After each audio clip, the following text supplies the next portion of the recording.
পার্থের বিরুদ্ধে লর্ড ব্যারাকপুরেই কোনো দলের হয়ে লর্ড আগের চেয়ে বেশি ভোটে জিতব অর্জুন ব্যারাকপুর লোকসভা কেন্দ্রেই ভোটে দাঁড়াবেন বলে জানিয়ে দিলেন টিকিট না পেয়ে বিক্ষুব্ধ তৃণমূল নেতা অর্জুন সিংহ। এই কেন্দ্রে তৃণমূল প্রার্থী হিসাবে ঘোষণা করেছে রাজ্যের মন্ত্রী পার্থ ভৌমিকের নাম। টিকিট না পেয়ে ক্ষুব্ধ অর্জুনের বসার ঘর থেকে মঙ্গলবারই সরে গিয়েছে মমতা অভিষেকের ছবি। সেখানে এসেছে মোদির ছবি। এই প্রেক্ষিতে তাঁর আবার পদ্মে ফিরে যাওয়ার জল্পনা দানা বেঁধেছে।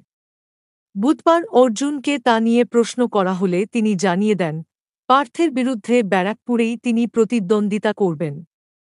পাশাপাশি তাঁর দাবি, গতবারের থেকে বেশি ভোটে এবার জিতবেন তিনি। অর্জুন বলেন, পার্থ ভৌমিকের সিন্ডিকেট থেকে ব্যারাকপুরকে আমাকে বাঁচাতেই হবে।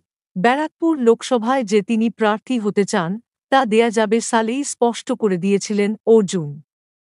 কিন্তু সেবার তৃণমূল তাঁকে ব্যারাকপুরের প্রার্থী করেনি।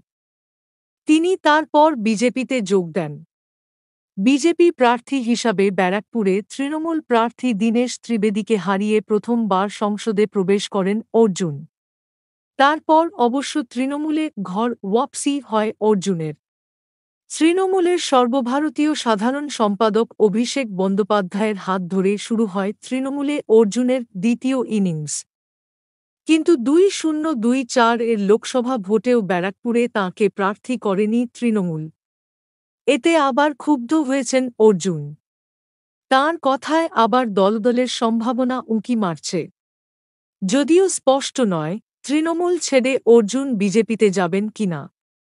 এই প্রেক্ষিতে প্রায় প্রতিদিনই নিয়ম করে সংবাদ মাধ্যমে গরম গরম বিবৃতি দিয়ে যাচ্ছেন ব্যারাকপুরের বিদায়ী সাংসদ।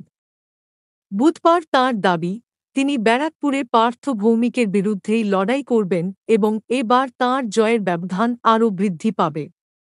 পার্থের সিন্ডিকেট থেকে ব্যারাকপুরকে বাঁচানোই মূল উদ্দেশ্য বলে জানাচ্ছেন জগদ্দলের মজদুর ভবনের আদি বাসিন্দা। অর্থাৎ একটা বিষয় পরিষ্কার, অর্জুনের তৃণমূল ত্যাগ কেবল সময়ের অপেক্ষা। তাহলে কি তিনি বিজেপিতে যাচ্ছেন? এই প্রশ্নের জবাব অবশ্য বুধবারও ভেঙে দেননি অর্জুন।